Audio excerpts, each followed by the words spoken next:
Hey, what's up, everybody? This is Charles, and welcome you guys to another episode of the Dreamerspro Show, where we cover everything from sports, hot topics, classic debates, entertainment, and where we give you guys a fresh perspective on things and how we see them. And in today's episode, the topic is ESPN going through an identity crisis right now? So that's the topic I want to get into in today's video. But before we get into that, I want you guys to please make sure you go ahead and hit the like button, hit the subscribe button, and hit the notification bell to be notified whenever we drop our content. Also, make sure you go ahead and check out Dreamerspro Max, an online sports community that we created, a place where you can go and start basketball discussions, chat live during games, so many other cool things. So if you guys are interested in that, we have that linked in the description below. And also make sure you go ahead and click the join button to join the channel to receive loyalty badges from us. So anyway, there's been a lot of drama surrounding ESPN as of late. And some of it has to do with the comments, or a lot of it has to do with the comments that Rachael Nichols said about her colleague in Maria Taylor, who works at ESPN. These are obviously comments that were made last year in the Orlando bubble. I think she said it in confidence to one of LeBron James' associates. And I think she forgot to turn off her mic. And somehow in those comments, she basically said that, listen, she feels as if that Maria Taylor is being given her job to be the sideline reporter at the NBA Finals only because it was the diversity hire, right? Had it not been that, there's no way otherwise she would get that job. And a lot of people came out, they were up in arms for the comments that she made, including me. We did a live about it where we touched on it, and I said, listen, I find that to be offensive, because someone can easily say that Rachael Nichols, the only reason you got that job was not because you were competent, not because of the merits, but because you're a woman. And that was a diversity hire to make sure that they had more females at the show. And just imagine how offensive you would feel about comments if people make comments about you being at ESPN just because you're a woman. Just imagine how offensive that is. So that's the reason why some people are up in arms about some of the things that you said about Maria Taylor. Another thing is that this thing has even grown. This story has gotten so big that I've seen networks like Fox News pick it up, and they've talked about it. I think during her apology, Richard Jefferson and Kendrick Perkins was there, and some people got upset with some of the things that they said, because basically Kendrick Perkins and Richard Jefferson just seemed like they didn't want any part of it, and some people felt that they could come out a little bit stronger about it. And then we hear that ultimately I think Rachael Nichols now is being replaced there for Malika Andrews, who's another reporter, and she does a good job there, right? And here's my issue with ESPN when it comes to all of this. First of all, I've given you guys my thoughts on Stephen A. Smith. My issue with Stephen A. Smith is this. Number one, I think he's extremely egotistical. I think Stephen A. Smith is only concerned with being right, and I think Stephen A. Smith will say any and everything to make money. Period. End of story. He had a video that was released recently where he said the first two things he thinks about when he wakes up in the morning is, number one, how can he make his boss's money, and number two, how can he make himself some of it? Well, when you have that type of predisposition towards your work, then it looks like you look for anything to say to make money. I took issue with him constantly attacking Kawhi Leonard for no apparent reason, lying on him, saying that Kawhi Leonard is not a leader and all of these different things. He doesn't galvanize his teammates, which is just wrong.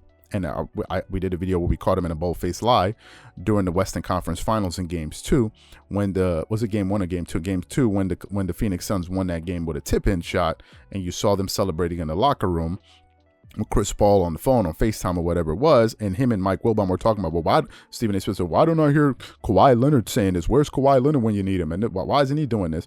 And then Mike Wilbon goes, well, you think he's that type of leader? And then it's like, no, he's not. But it's not true, because we pull up the audio of Tyronn Lue and his teammates saying Kawhi Leonard had always been in communication with them, always FaceTiming them all the time, checking in on them and making sure that he was a part of the game plan and letting them know some of the things that he saw happening out there while he wasn't playing. And I thought that, and I said to myself, so if this is the case, why are you out there saying that? Either, number one, you're misinformed, which is highly irresponsible for a reporter or journalist at that level, or number two, you just flat out lying on Kawhi Leonard, and I thought that was uncalled for.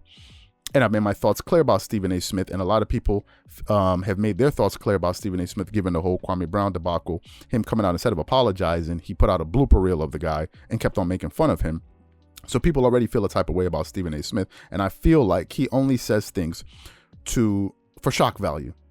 Saying that Donovan Mitchell is better than Karl Malone, saying that Devin Booker is the next, just says anything as long as it's going to get attention. And that's my issue with Stephen A. Smith. And people have other issues with him. Now, the other issue with ESPN is this.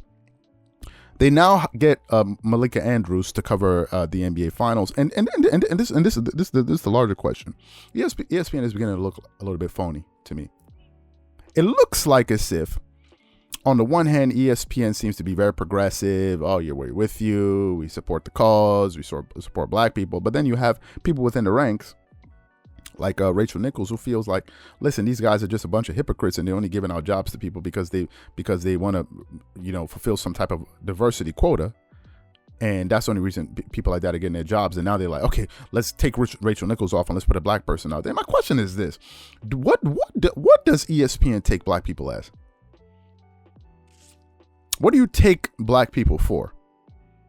That, oh, okay, so-and-so said this, let's put up a black face up there, talking about now replacing, putting up there Malika Andrews, and that should make all the black people go away. You see, we support black. What do you take black people as? Seriously. What? No, seriously. That's all it takes? Because, black people are stupid. You do something like that, and we say, no, they're with us. Look, they just hired a black person. What is going on there?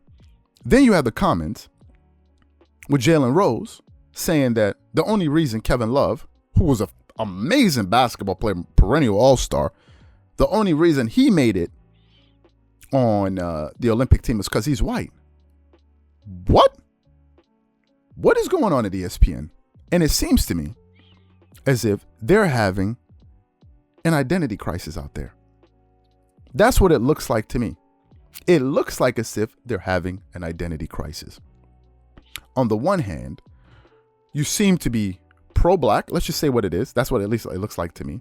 But on the other hand, you have employees that feel like behind the scenes, you guys are only doing things to pander to certain groups.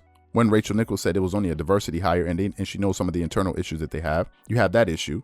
Then you have Stephen A. Smith, who's the face of the network, who will say any and everything about any athlete just to generate attention, and has been criticized in the past for being hypercritical of blacks and not being as critical as he is, and being as critical, on white athletes.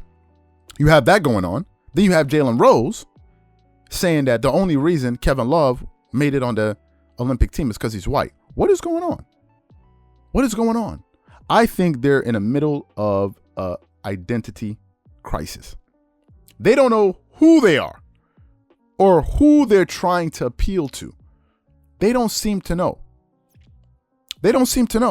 But putting up Malika Andrews and hiring her and saying, oh, see, you have Malika Andrews. Look, we put up another black person. We really like black people. It's like, what do you take black people for? Seriously. Is it like a dog that's angry? You throw a bone in front of him to calm him down. Like, what is going on there? So I think they're having an identity crisis there, and I really think they don't really know what they're doing anymore. I think there's a lot of damage control that's taking place, and I don't really think they know what they're doing anymore.